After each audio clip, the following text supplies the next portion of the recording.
Dans cet épisode, je vous propose de découvrir 2 stratégies pour désenflammer votre corps.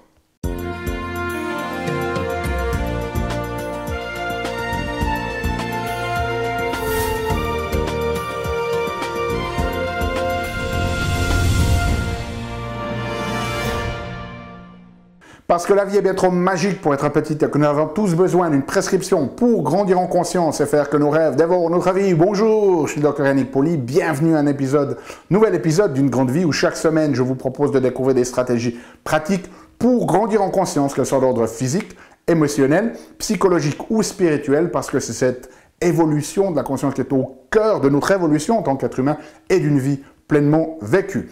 Alors, cette semaine, ce que je vous propose de faire, c'est de discuter un petit peu plus d'inflammation et je vais vous donner 2 stratégies très pratiques pour réduire l'inflammation au niveau de votre corps. Mais avant cela, j'ai besoin de vous donner 1, 2 ou 3 contextes par rapport à notre conversation ici. Le premier contexte, c'est que l'on est tous très familiers avec l'inflammation aiguë. Par exemple, lorsqu'on se tord une cheville ou que l'on développe une infection, on sait que la zone va devenir douloureuse, elle va devenir rouge, elle va enfler. Ça va même être un petit peu plus chaud et on va perdre la fonction. Par exemple, on ne peut plus poser le pied si on s'est tordu la cheville. Et ça, c'est ce qu'on appelle les signes cardinaux de l'inflammation aiguë. Et donc, on est tous familiers avec ça. On est tous familiers aussi que si on a des symptômes infectieux ou qu'on s'est tordu la cheville, en médecine, on va nous donner des anti-inflammatoires. Maintenant, c'est un contexte très différent lorsqu'on parle d'inflammation chronique. Parce que l'inflammation chronique, c'est une inflammation qui ne va pas avoir ces 5 signes cardinaux. Donc, on peut avoir cette inflammation sans s'en rendre compte. Et si vous n'êtes pas conscient du lien de l'inflammation qu'il y a avec différentes problématiques de santé, on oublie que cette inflammation va jouer un rôle essentiel. Et en fait, c'est ce que montre la science, c'est que pour la grande majorité des maladies chroniques modernes, que ce soit les maladies cardiovasculaires, le diabète, l'hypertension, le cancer, les maladies neurodégénératives, les problèmes de douleur chronique, un des mécanismes centraux de ces problématiques, c'est une inflammation chronique, une inflammation que l'on appelle à bas bruit, parce qu'elle ne s'exprime pas autant qu'une inflammation aiguë, ou on l'appelle aussi méta-inflammation, mais c'est un facteur de risque important. Donc, si vous voulez réduire votre risque de développer ces maladies, c'est très très important de limiter au maximum cette inflammation à bas bruit. Okay? Le deuxième contexte que je dois vous donner, c'est ce qu'on appelle la rhésoléomique. Alors, je ne vais pas entrer dans les détails parce que j'ai déjà fait une vidéo à ce sujet-là. Si vous voulez la voir, vous pouvez taper mon nom dans YouTube, Dr Yannick Pauly, traiter l'inflammation naturellement, elle s'appelle cette vidéo. Et je vais dans beaucoup plus de détails de ça. Mais essentiellement, la rhésoléomique, c'est ça. C'est la science, pendant très longtemps, elle a cru que dès le moment où il y avait une inflammation qui était lancée, comme ça, c'est un mécanisme actif, et qu'au bout d'un moment, cette inflammation, elle retombait d'elle-même. Un petit peu comme si vous accélérez en voiture, et ensuite que vous enlevez le pied de l'accélérateur, de par la friction avec la route, au bout d'un moment, la voiture va ralentir et s'arrêter. On pensait que l'inflammation, c'était comme ça. Et puis, depuis une dizaine d'années maintenant, les chercheurs ont découvert que cela ne fonctionne pas comme ça, que pour que l'inflammation s'arrête, il y a un mécanisme actif qui doit se mettre en place, que l'on appelle la résolution de l'inflammation. Et donc, c'est un petit peu comme si après avoir accéléré, vous devez presser sur le frein pour vous arrêter.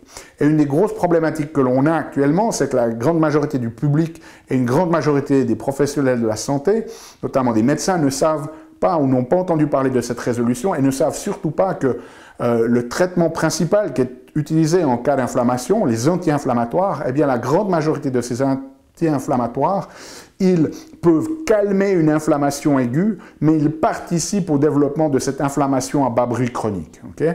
Et donc, ces anti-inflammatoires, ce qu'ils font, c'est qu'ils empêchent que l'inflammation se fasse de manière démesurée, ce qui peut faire que, on a moins d'inflammation, c'est moins enflé, on a moins mal, mais le problème, c'est qu'en même temps, ils vont interférer avec cette résolution. C'est-à-dire que ce que ça va faire, c'est que si vous prenez des anti-inflammatoires, ça va éviter à l'inflammation de trop monter, mais le problème, c'est que ça va empêcher le corps de résoudre complètement cette inflammation, donc vous restez avec une inflammation nettement moins marquée qu'elle ne l'aurait été si vous n'avez rien pris, mais maintenant qui reste comme ça de manière chronique dans votre corps. Donc la première réalisation, c'est que lorsque vous prenez des anti-inflammatoires, vous participez à la création de cette inflammation chronique. Okay?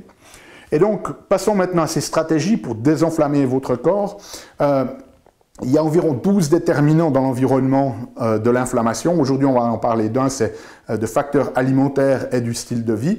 Il y a dans les études des groupes de chercheurs qui ont développé ce qu'on appelle des scores inflammatoires, c'est-à-dire que sur la base de la recherche, ils attribuent des scores plus ou moins pro ou plus ou moins anti-inflammatoires à des aliments et à des activités de la vie, du style de vie.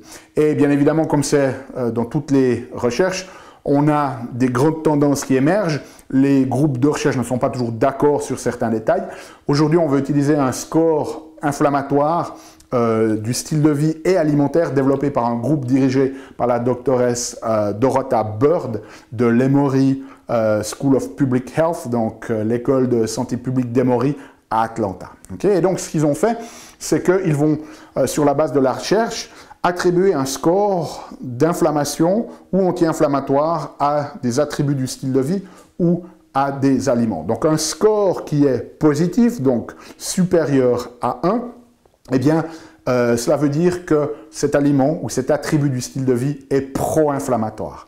Et un score qui est négatif, eh bien, cela veut dire que c'est anti-inflammatoire. Et plus le score est élevé, plus cet aliment ou cet attribut participe à l'inflammation ou à l'anti-inflammation. Donc, on rentre directement dans le top 5 des pro-inflammatoires. Et bien évidemment, votre première stratégie ici, ça sera de réduire au maximum ce top 5. Alors, le premier, ici, c'est l'obésité, en tête de liste, avec un score à plus 1,57. Je vous donne ces scores, pas pour que vous les appreniez, mais c'est simplement pour vous donner un niveau des dimensions et à quel point certains éléments sont beaucoup plus pro-inflammatoires que d'autres et la force de leur inflammation ou la force de leur anti-inflammation. Okay? Le deuxième, eh c'est le surpoids. Alors, on voit tout de suite une différence marquée, hein, même si c'est très artificiel la limite entre où s'arrête le surpoids et où commence l'obésité, mais vous voyez que le surpoids est déjà nettement moins inflammatoire que l'obésité. Mais ce que ça veut dire par là, c'est que le plus vous prenez du poids, le plus ça va inflammer votre corps, et c'est bidirectionnel, donc le plus vous êtes inflammé, le plus vous êtes à risque de partir en surpoids ou en obésité. Okay? Donc, premier principe, si vous êtes en surpoids, en obésité, essayez de réduire votre masse corporelle, notamment de la masse graisseuse. Ensuite, on a les céréales raffinées ici, qui sont à plus 0,72. Donc, vous voyez qu'au niveau alimentaire, le premier facteur le plus inflammatoire, ce sont ces céréales farinées, ces céréales raffinées, pardon, qu'on trouve notamment dans les farines, qu'on trouve dans tout ce qui a été transformé par l'agro-industriel, hein, les croissants, les gâteaux, etc., etc. Donc tout ce qui va déréguler notre contrôle de la glycémie va avoir un effet pro-inflammatoire. Ça représente, ces céréales raffinées, quasiment 20% des calories dans l'alimentation moyenne ici en Europe. Okay? Donc c'est non négligeable. Ensuite, on a les viandes transformées ici. Donc je ne parle pas là de viande par exemple rouge d'animaux qui auraient été nourris en pâture, etc. Mais vraiment de viande qui ont été transformées, les saucisses, les cervelas, les hot dogs, ces choses-là. On est à plus 0,68, donc vous voyez qu'on n'est pas très loin des céréales. Donc la notion de vous faire un plat de pâtes avec une saucisse de veau rôti dans le genre cocktail pro-inflammatoire, c'est du bon. Okay?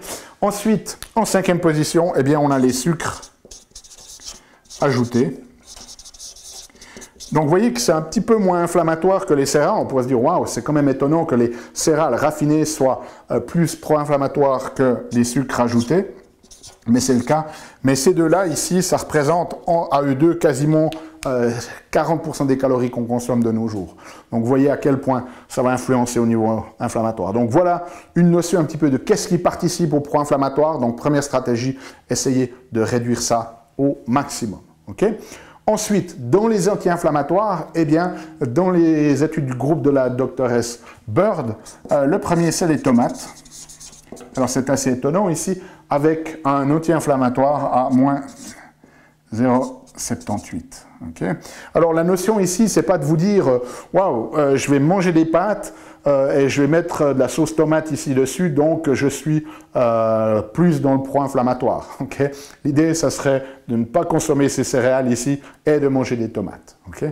Maintenant, la notion ici, juste une précaution, il y a un pourcentage important de la population qui ont des sensibilités aux tomates. Ces tomates, elles font partie d'une famille qu'on appelle les solanacées, elles contiennent à l'intérieur de la solanine, c'est un alcaloïde, elles contiennent aussi ce qu'on appelle des lectines, auxquelles un pourcentage assez élevé, en tout cas des patients qu'on voit chez nous, ont des sensibilités.